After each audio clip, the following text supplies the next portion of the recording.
نہایت ہی واجب الاحترام میرے بزرگوں، دوستوں اور بھائیوں، والدین کی عظمت و شان کے بارے میں گزشتہ جمعہ المبارک کے موقع پر میں نے آپ حضرات کی خدمت میں قرآن و سنت کی روشنی میں کچھ گزارشات اور موضوعات پیش کی تھی،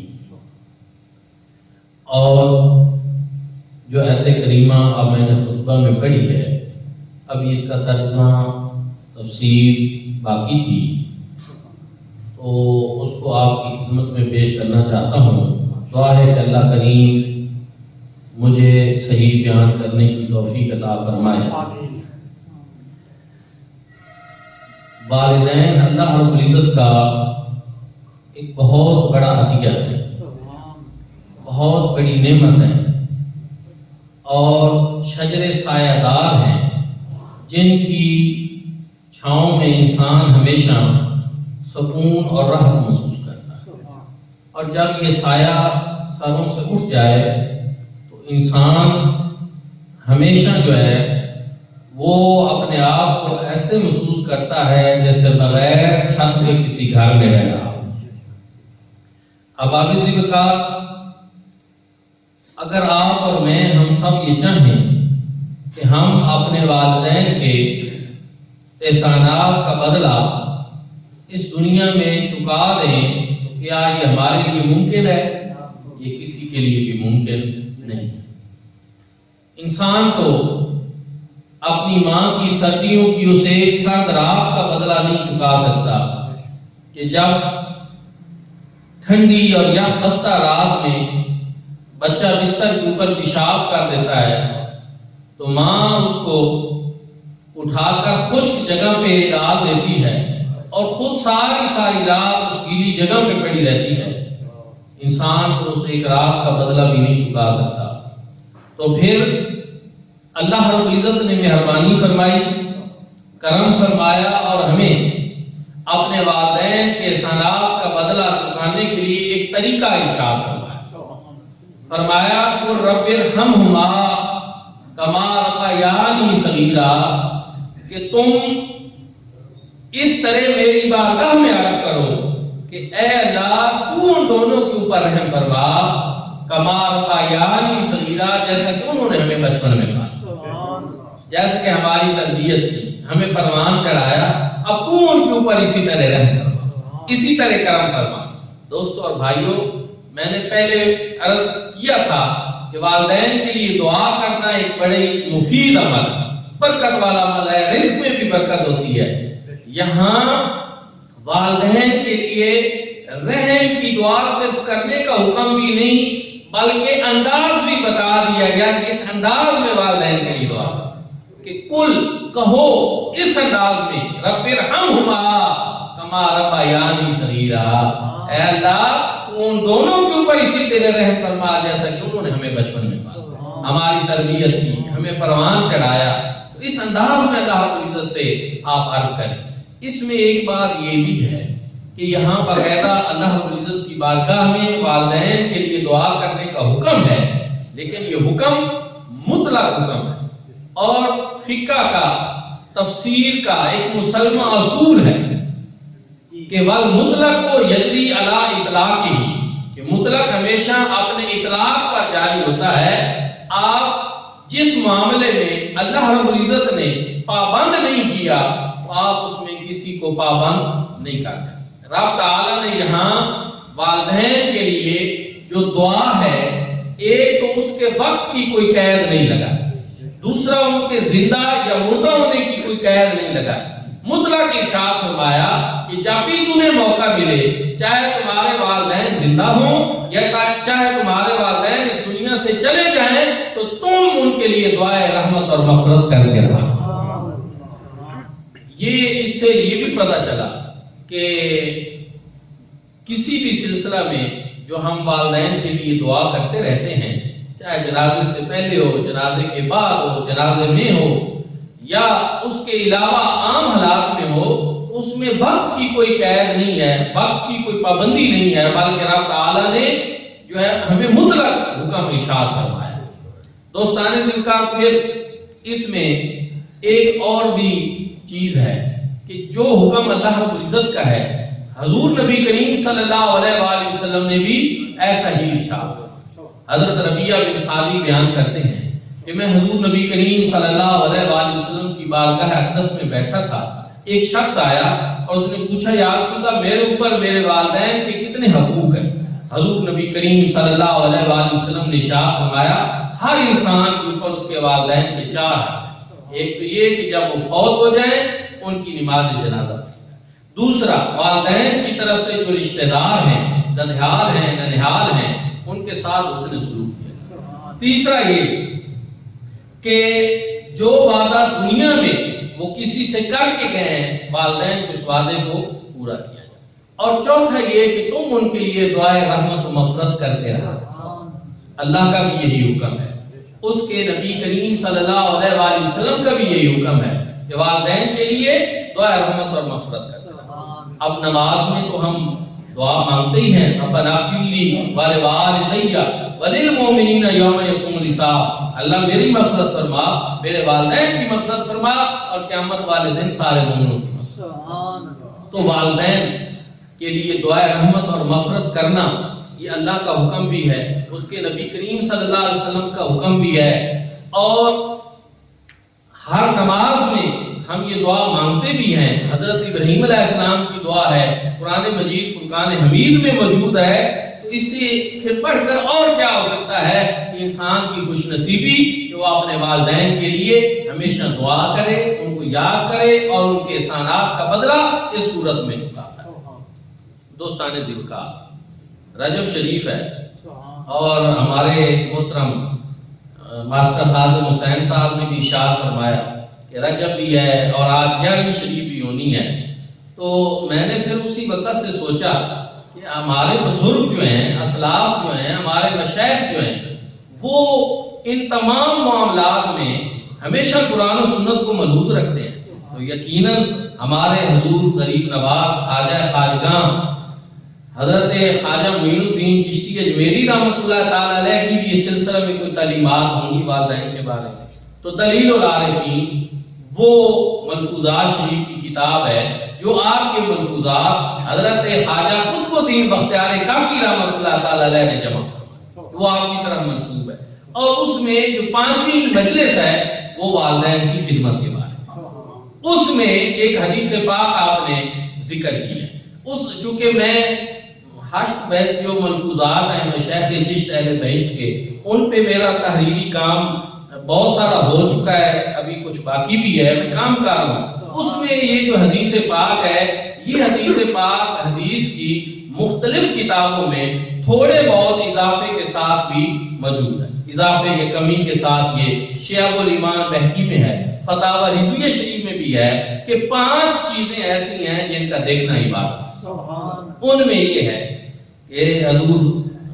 حضرت خواجہ معین الدین چشتی اجمیری رحمۃ اللہ تعالی کے ملفوظات شریف حدیث پاک جو حدیث کی دیگر کتابوں میں بھی کمی بیشی کے ساتھ موجود ہے کہ 5 چیزوں کو دیکھنا وہ عبادت ہے, جن میں سب سے پہلے یہ ہے کہ والدین کو دیکھنا یہ بھی عبادت ہے. دوستان ذکر پھر اسی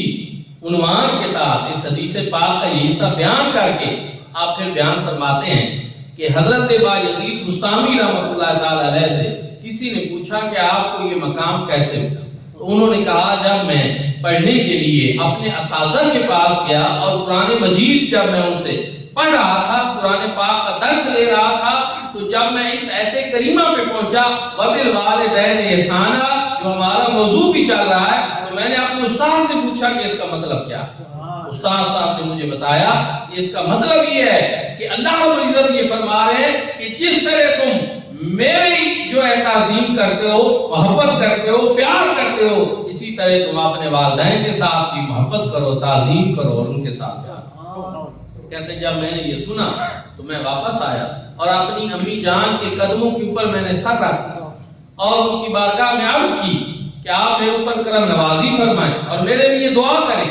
تو والدہ صاحبہ نے 2 رکعت نماز نفل پڑھے اور پھر میرا ہاتھ پکڑا اور پھر مجھے اللہ پاک کو سونپ دیا, یعنی اللہ پاک کے حوالے کر. کہتے ہیں اس وجہ سے میرے درجات بلند ہوئے پھر دوسرا واقعہ انہی ملفوظ وضاحت شریف میں حضور خواجہ خاصگاہ بیان فرماتے ہیں کہ پھر دوسرا اس طرح کہ ایک رات سردیوں کی سرد رات تھی اور امی جان نے پانی مانگا، میں نے پانی کا کوزہ اٹھایا اور جب میں لے کر امی جان کے پاس پہنچا تو والدہ مائدہ جو ہیں وہ آرام فرما ہو چکا۔ اب میں نے مناسب نہیں سمجھا کہ میں ان کو جگہ ان کے آرام میں خلل آیا، پانی کا وہ کوزہ اسی طرح میں لے کر اپنے ہاتھ پہ کھڑا رہا کہ جب بیدار ہوگی تو میں پیش کروں۔ سردیوں کی بہت زیادہ سرد رات تھی اور اس کی وجہ سے وہ کوزہ جو ہے وہ میرے ہاتھ کے ساتھ چمٹ گیا اور میرا ہاتھ یخ بستہ ٹھنڈا ہو گیا، اور اس طرح ہوا کہ جب امی جان پھر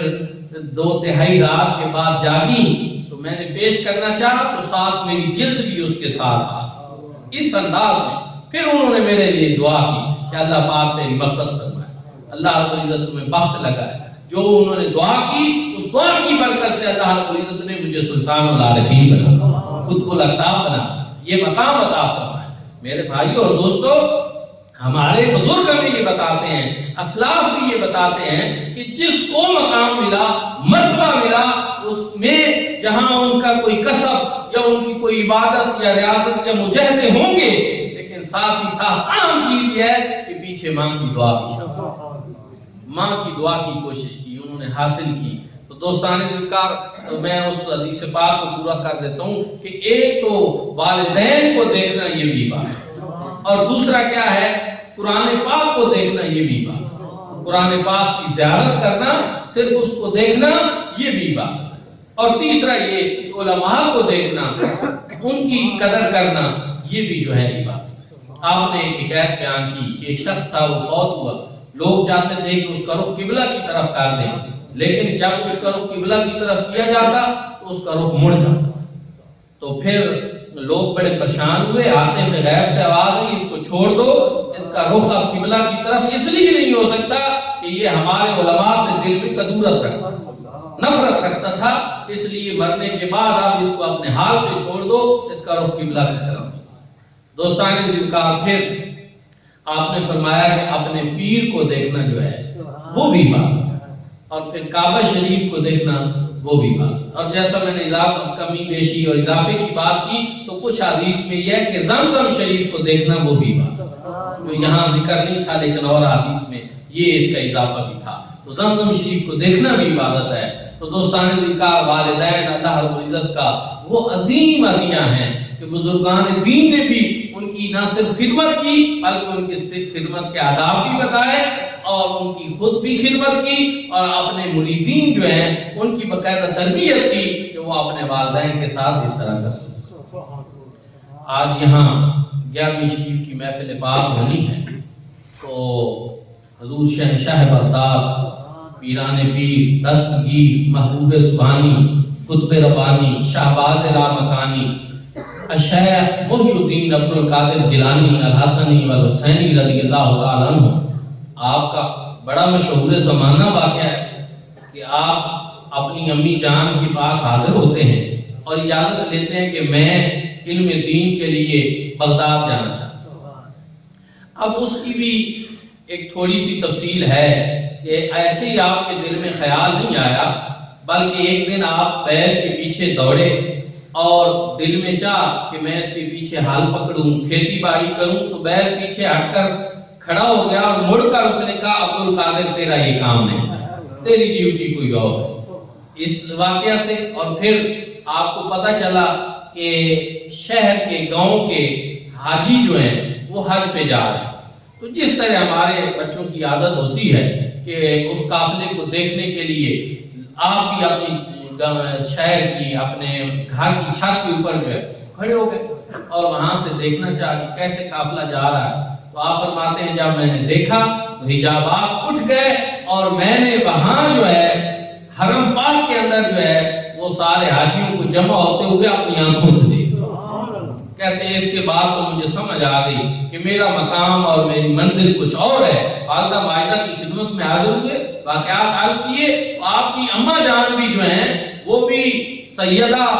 تھی اور طیبہ طاہرہ تھی اور اپنے وقت کی ایک ولیہ کاملہ تھی، ان کو تو پہلے ہی معلوم ہو چکا تھا کہ میرا بیٹا عبد القادر جو ہے، کیونکہ کئی بشارات آپ کی ولادت سے قبل ان کو مل چکی تھی، تو اس وجہ سے وہ سارا جانتی تھی۔ انہوں نے کہا ٹھیک ہے آپ علم دین کے لیے جائیں، لیکن میری ایک نصیحت ہے کہ بیٹا ہمیشہ سچ بولنا۔ آپ نے اپنی والدہ مائدہ کی اس نصیحت کو پلے باندھا اور سفر طے کیا۔ راستے میں ڈاکو آ گئے اور انہوں نے لوگوں کو لوٹا۔ آپ سے بھی پوچھا کہ آپ کے پاس کچھ ہے؟ کہا ہاں میرے پاس 40 دینار ہیں جو میرے کرتے میں میری والدہ مائدہ نے سلائی کر، سفر پہ جا رہا ہے، ضائع نہ ہو جائیں، محفوظ رہیں۔ تو آپ نے بڑے وہ ڈاکو جو ہیں حیران ہوئے کہ اس موقع پہ تو لوگ اپنا مال چھپاتے ہیں،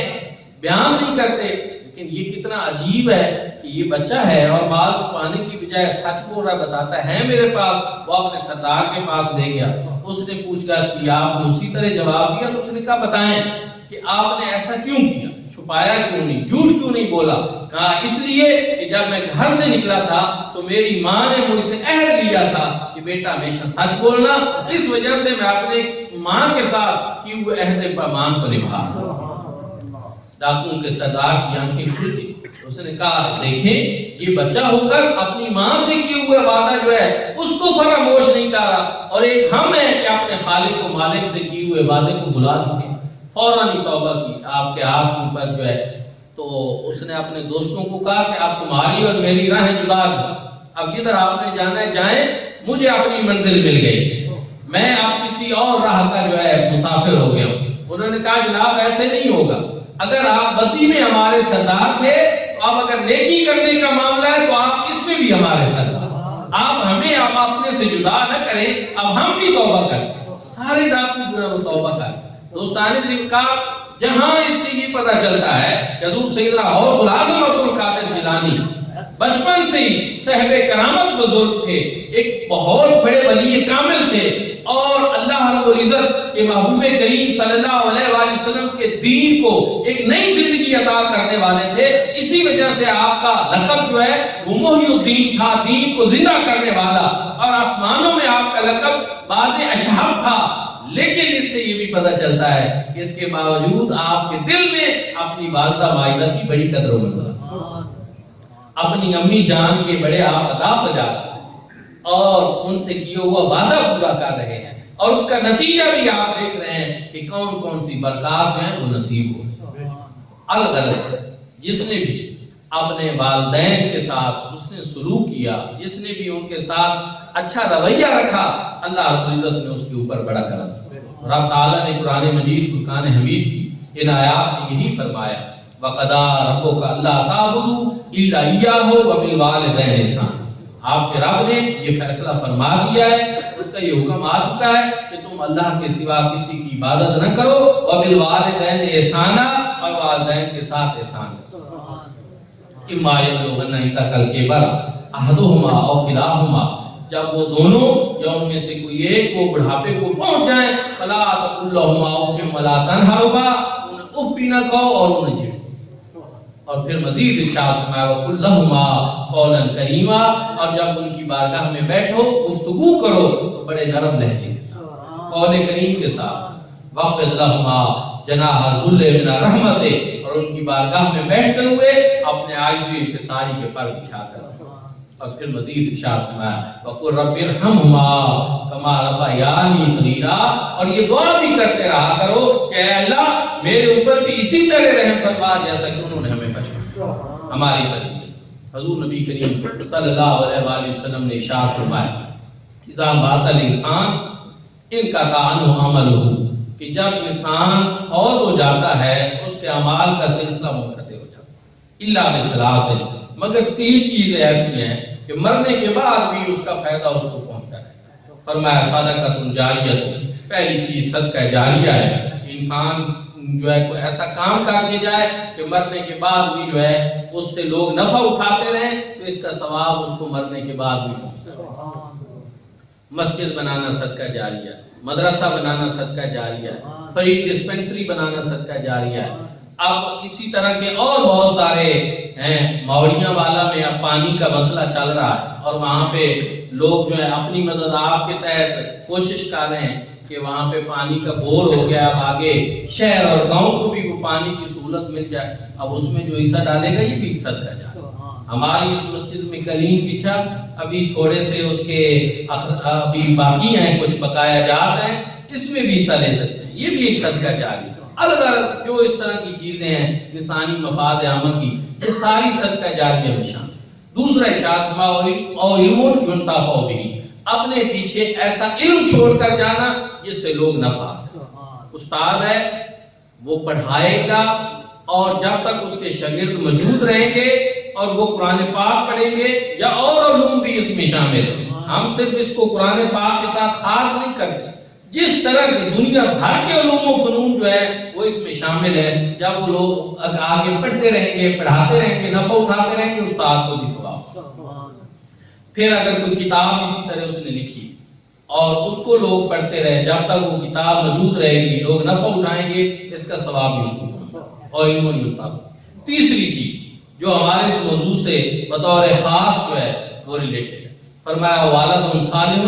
یدعو، اپنے پیچھے ایسی نیک اولاد چھوڑ کر جانا جو ان کے لیے دعا کرے۔ یہاں پھر جہاں اللہ رب العزت نے ارشاد فرمایا کہ تم والدین کے لیے دعا رحمت و مغفرت کرو، رسول اللہ صلی اللہ علیہ وسلم پھر یہاں پہ ارشاد فرمایا والد صالح یدعو لہ، اپنے پیچھے نیک اولاد چھوڑ کر جانا جو والدین کے لیے دعا کرتے ہیں۔ والدین کے لیے دعا اتنا اچھا عمل ہے، اتنا پاکیزہ عمل ہے کہ اللہ پاک بھی اس کی ترغیب دے رہے ہیں۔ حضور نبی کریم صلی اللہ علیہ وآلہ وسلم بھی ارشاد فرما رہے ہیں، اور متعدد ارشادات موجود ہیں۔ ترمذی شریف کا پچھلی مرتبہ میں نے بیان کیا کہ حضور نبی کریم صلی اللہ علیہ وسلم نے ارشاد فرمایا جو اپنے والدین کو اپنی دعاؤں کے اندر فراموش کر دیتا ہے، اللہ رب العزت اس کے رزق میں کمی کر دیتا ہے۔ دعا مانگنے کا فائدہ ہے، ثواب ہے، اور رزق میں برکت ہے، اور والدین کو دعاؤں میں بلا دینا تو پھر جو ہے اس سے رزق میں کمی آ جائے۔ اچھا آپ مجھے ایک اور بات بھی بتائیں کہ جو اپنے والدین کو دعاؤں میں بلا دے اس کے رزق میں کمی آئے گی، تو جو اپنے والدین کے ساتھ اپنا رویہ ہی غلط کرتا ہے، جس کا سلوک ہی اچھا نہ ہو، تو پھر اس کے بارے میں کیا خیال ہے کہ اس کے اوپر کون کون سی بے برکتیاں اور نحوستیں ہیں۔ یہ چیزیں بھی ساری سوچنے والی ہیں۔ فی زمانہ جو ہے والدین کے حوالے سے لوگ جو ہیں، چونکہ مادیت پرستی کا غلبہ ہو گیا، روحانیت کم ہو گئی ہے، احساسات اور جذبات جو ہیں وہ اب مسلسل کچلے جا رہے ہیں، تو ان چیزوں کے اوپر بھی غور کرنے کی ضرورت ہے کہ ہمارا والدین کے ساتھ رویہ جو ہے وہ کس قسم کا۔ فقہ کی کتابوں میں یہ موجود ہے کہ والدین اگر بوڑھے ہو جائیں تو اولاد کے اوپر یہ لازم اور ضروری ہے کہ وہ ان کی کفالت کریں، ان کے اخراجات اولاد برداشت کریں۔ اگر والدین کما سکتے ہو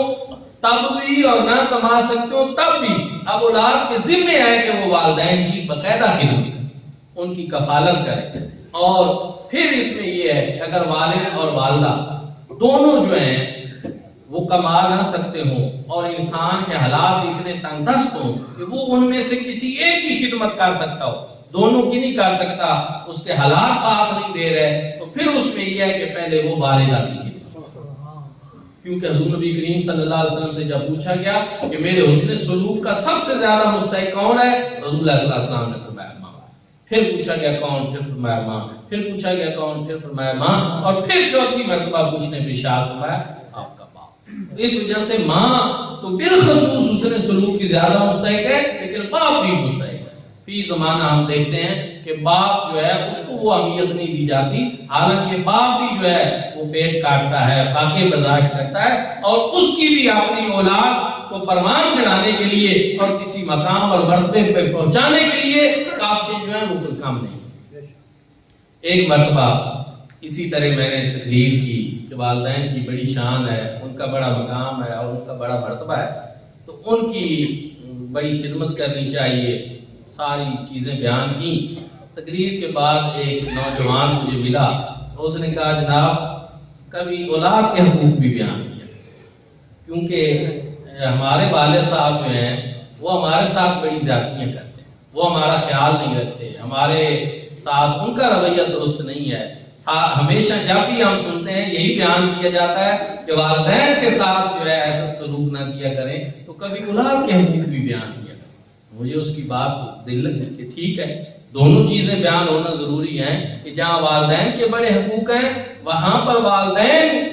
کے اوپر ان کی اولاد کے بھی حقوق ہیں کہ جب وہ پیدا ہوں ان کا اچھا نام رکھا جائے، ان کی اچھی تربیت کی جائے، ان کا خیال رکھا جائے۔ ہم اچھی تربیت کریں گے، ان کو اچھے اسباق پڑھائیں گے تو یقیناً وہ ہماری والدین بطور والد جو ہے، بطور والدہ جو ہے، وہ ہمارے ساتھ ان کا رویہ بھی اچھا ہوگا۔ یہ تو ایک ضروری چیز ہے۔ اور پھر سب سے زیادہ یہ ہے کہ ہم اپنے والدین کی خدمت کریں تو اس کا اثر ہماری اولاد کے اوپر، جب وہ ہمیں دیکھے گی کہ ہم اپنے والدین کے کتنے مطیع ہیں، فرما بردار ہیں، ان کی کس طرح خدمت کرتے ہیں، ان کے ساتھ ہمارا سلوک کیا ہے، تو وہ خود بخود سیکھے گی اور وہ اس چیز سے جو ہے متاثر ہوگی، اور جب ان کو موقع ملے گا تو وہ بھی خدمت ہماری کریں گے۔ بہت ساری چیزیں ہیں جو والدین اولاد کو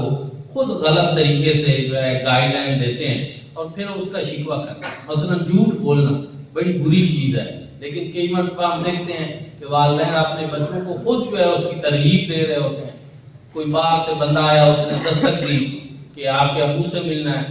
تو گھر سے والد کہتا ہے کہ بتا دینا میں گھر پہ نہیں ہوں۔ اب ظاہر ہے کہ جھوٹ کی جو ہے ترغیب ہم نے خود دی، پھر بعد میں ہم شکوہ کر رہے ہوتے ہیں کہ ہماری اولاد ہم سے جھوٹ بولتی ہے۔ اس لیے آپ کچھ بھی کہہ لیں، جتنی اچھی تقریریں اولاد کو سنا لیں، جتنی اچھی گفتار کے ساتھ آپ ان کے ساتھ پیش آئیں، جب تک آپ کا اپنا کردار ان کے سامنے اچھا نہیں ہوگا تو آپ کی اولاد کے اوپر آپ کا اثر نہیں ہوگا۔ ہمارے حضور غریب نواز حضرت علومت جسٹس پیر محمد کرم شاہ الازہری رحمۃ اللہ تعالی علیہ کے حوالے سے ایک مرتبہ انٹرویو ہو رہا تھا، اور ایک دن جیو کے ساتھ والے سہیل بڑائے صاحب نے ہمارے جانشین حضور علومت حضرت پیر محمد امین الحسناء شاہ صاحب مدد العالی آپ سے پوچھا کہ آپ اپنے والد گرامی کی پوری زندگی کو ایک جملے میں بیان کرنا چاہیں تو آپ کس طرح کریں گے؟ انہوں نے آگے سے یہ بیان فرمایا کہ حضور علومت کے قول و فعل میں تضاد ہے، جیسے آپ گھر میں تھے ویسے ہی آپ باہر، اور جیسے آپ باہر تھے ویسے ہی آپ نے گھر میں۔ یعنی ہوتا ہے نا کہ یہاں میں بڑے خطبے جا رہا ہوں، بڑی تبلیغیں کر رہا ہوں، لیکن اپنے گھر میں جا کر جو ہے وہ معاملہ بدل جاتا ہے، اور وہاں پہ وہ نصیحتیں کچھ کام نہیں کرتی اور انسان جو ہے اور طرح کا سلوک کرتا ہے۔ لیکن نہیں، آپ نے فرمایا حضور علومت وہ تھے کہ جن کا گھر میں جو درس ہمارے لیے ہوتا تھا باہر لوگوں کے لیے بھی وہی ہوتا، اور جو باہر لوگوں کو درس دیتے تھے تو گھر میں بھی وہی بات۔ یہ ایک بڑی چیز ہے والدین کے لیے کہ وہ اپنا گھر میں اپنی شخصیت کو اس طرح پیش کریں کہ جس طرح وہ باہر لوگوں کے ساتھ معاملات کریں۔ اگر اس طرح ہوگا تو والد ہی اپنی اولاد کے لیے ایک آئیڈیل پرسنالٹی ہو جائے، ان کے لیے وہ ایک خوبصورت نمونہ ہو جائے گا، رول ماڈل ہوگا۔ اور میں سمجھتا ہوں کہ سب سے بہترین والد وہ ہے یا والدین وہ ہیں کہ جو اپنی اولاد کے سامنے اپنا ایسا رویہ پیش کرتے ہیں کہ جس کی وجہ سے ان کی اولاد ان کو اپنا رول ماڈل سمجھتی ہے۔ اولاد یہ سمجھتی ہے کہ سب سے بیسٹ جو اس دنیا میں اگر کوئی ہے تو وہ میرا باپ ہے یا میری ماں ہے۔ یہ چیز اگر ہے تو سمجھ لیں کہ ایک بڑی